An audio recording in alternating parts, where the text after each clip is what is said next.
Hello everyone, this is my Caracal F. Yes, I finally did get one. I didn't tell anybody.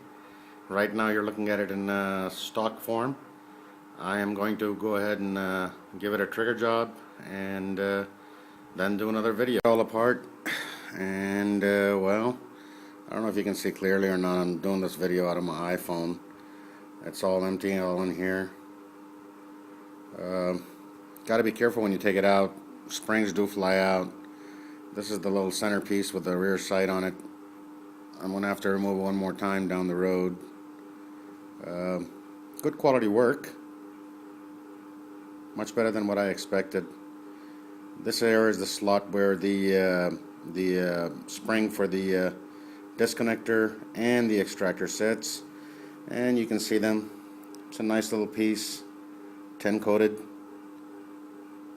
Very smooth, but not smooth enough. The tip, I'm going to go ahead and give it a slight polish.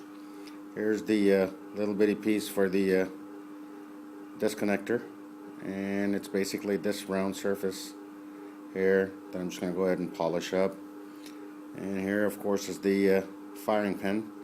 It's a complete unit with a little indicator, a loaded chamber indicator. Honestly speaking, I don't think there's a need for it. Whoever grabs this gun checks it visually by racking the slide anyways. So I don't know why they put that thing there, but oh well. You know, gotta have gimmicks to sell a gun. And of course, this is the part where you get the brake. It also needs polishing. I don't know if I can get a clear view of it and whatnot for you, but it's I mean, it's smooth, but it's not polished. If it's polished, it'll work better. Of course, this is the little plunger that does fly out, and then you're trying to figure out which way it's trying to go. If you can see, there's a little cut on it. This is the piece that actually pushes the firing pin spring forward or backward or whatnot. The spring is actually very, very tight. Got another spring built from another city, but I'm going to drop that in and see where that takes me. So this is the upper slide area. I don't know if you can make it out or not, but you can clearly see that the extractor tensioner, you can see the unevenness with which the tin coating was put on. The center point, which is what should be touching, is actually not touching. The edges are, which means it was really put on there too much. And I don't think this is tin coating anyway, because it's coming off real quick. I think it's just a little flash coat or something. But let's see how far I can take this. This is what you're trying to achieve. I don't know if you can see the curve for the extractor. It's now polished pretty well. Most of the rough coating is off, but it doesn't matter. It's the strip behind it. It's a good quality strip. And now I need to work on this little tip right here, specifically this face, because this is the one that rubs and moves back and forth against the disconnector lever. This is another point that I'm trying to make on this. The firing pin is actually a what do you call it, a casted unit, and I don't know if you can note the seam, which I'm trying to get rid of at the break-off point. It's on here right there. I don't know if you can see the line. It's actually there.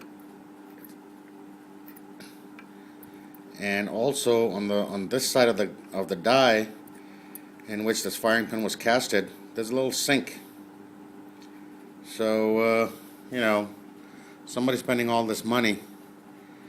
I'm hoping they'll correct this mess, or maybe they have already. I don't know. I'm trying to figure it out myself as to how to bring it down. Or what you can do is, once you have you know, casted the piece, just polish this area off. Make it one piece, not two pieces.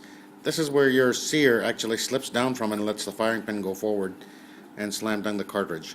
Obviously, the rougher it is, the stiffer the trigger, the grittier the trigger. I don't want to compare it to any of the other guns, but most of them have this area completely polished. You don't see a seam. The seam was actually covered up by this oxidized coating on top, and There you can see how the actual on the sear, my punch is getting stuck. So I need to keep on at it until I can get rid of the seam. As you can see, I've gotten rid of the seam, and it's smooth. All I gotta do is work on it a little bit more. There you can see there's no more seam there. Just trying to get it polished up. I did have to use a fine file and very carefully keep taking it down. There you can see the file. There's this one that I used. This is a fine file, but I used something even finer. I used a diamond file, a little one, and I bought it down. Now I've just got to polish it up. This is what it looks like, finally polished up. I got some fingerprints on the damn thing. I finally got the slide back together. You know, I saw in some of the videos they were saying that it's a pain in the butt to put back together. Actually, surprisingly enough, by the way, I've not put in the pins yet. It was actually quite easy. I think I know where the problem lies. The striker pin plunger. The striker pin plunger, which rides inside the spring, if the placement for it is wrong, then you will have a problem putting this thing back together, because the spring keeps flying out as you're trying to guide this thing into the slide, making it a serious pain in the butt. I know this because I went through this mistake myself a little while ago. The flat point on the pin or the plunger's head needs to ride up against the top part of the slide. It should not be facing the firing pin.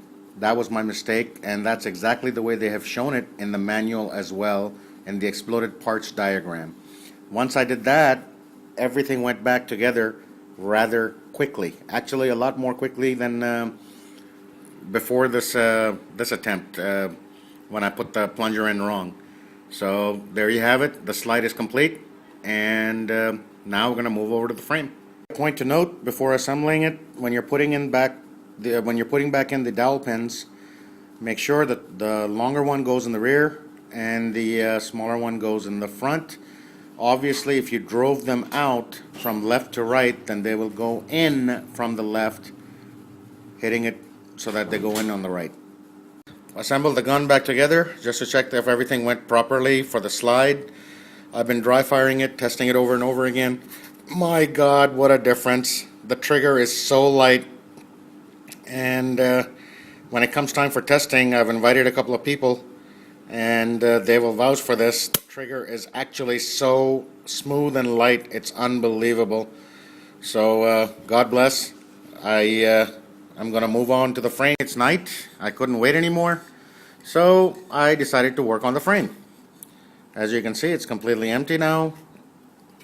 Just a shell. Got to be careful of this piece. It falls out the minute you drive out this pin, and this is the pin that's in the rear, and this is the spring that's supposed to be a pain in the butt to put back. I don't know, I'll note it later. And this is the internal. It's I'm quite surprised as to the similarities between this and the oops, there goes the slide release lever.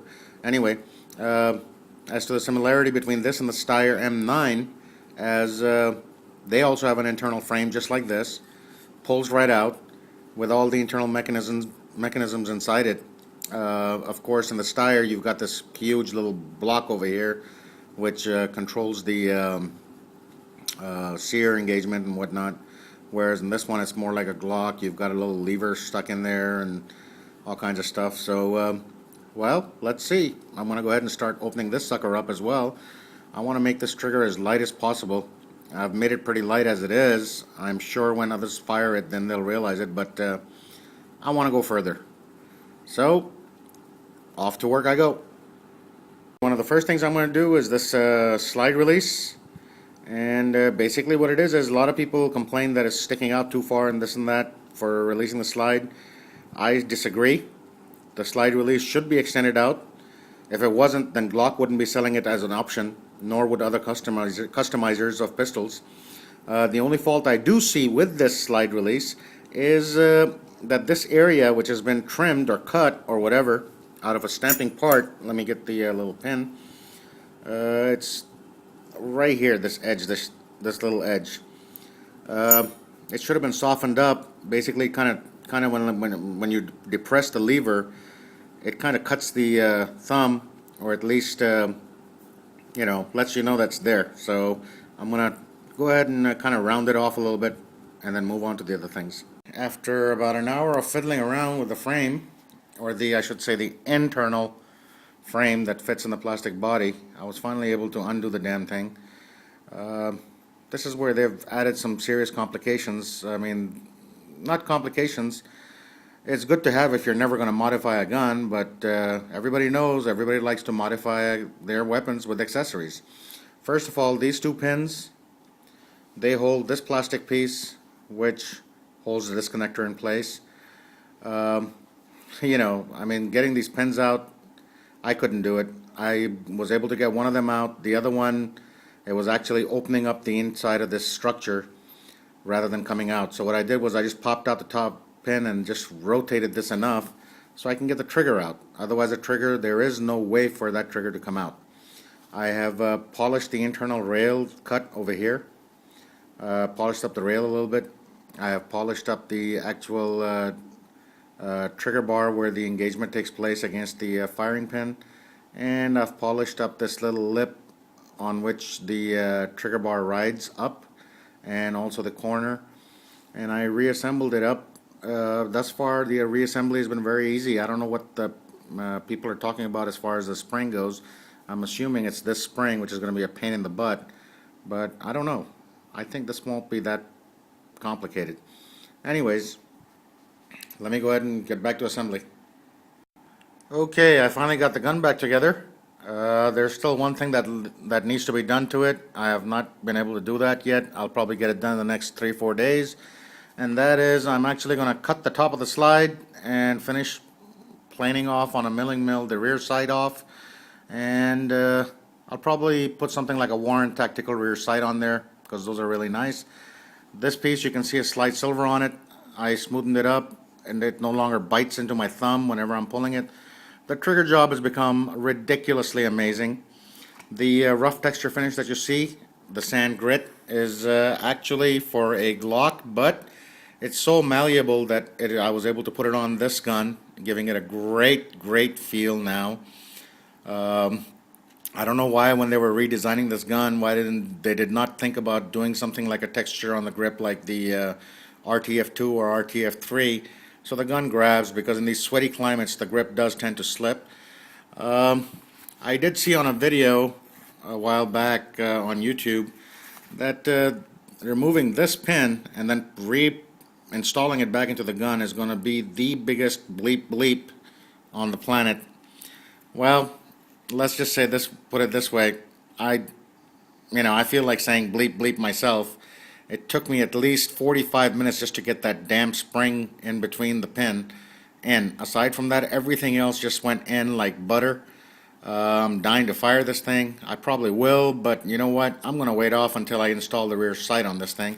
So far, the trigger is amazing, and the grip feels ridiculously amazing now. This rough texture grip sticker is available from ericweiselman.com. They sell it for Glock and other pistols. I highly recommend it over all other grip stickers available in the market. And the reason being is because this is so malleable, you can give it form by applying it to any other gun. Like I said, this sticker was actually meant for a Glock 3rd Gen. You can see even the cuts made for it, but I put it on this gun. One thing that's left is, like I said, the rear sight, and then we're good to go. I do have some other parts in the mix that I'll probably get to work on making, but that's going to be more time consuming, and well, I'll keep it posted down the road for that. But right now, I'm still going to do the rear sight next week, and then we'll do the review. Bye. Folks, I finally got the gun done. I did fire it. I could not resist. I fired it with its original sights, and the trigger job definitely made a huge difference. I am loving it, and you can see the Warren Tactical sights. The reflection is a bit too much, making it look like some of the color is off, but none of the color is off. It's all black. And it's got an excellent sight picture in it now. There you go. Aiming for you. The gun, again, is complete. Now I haven't fired it. I will go fire it. I'm probably going to fire it on Saturday at the gun club and move on from there. But this is my Caracal F pistol project customization. You know, what can I say? This armchair expert does know what he's doing. Bye.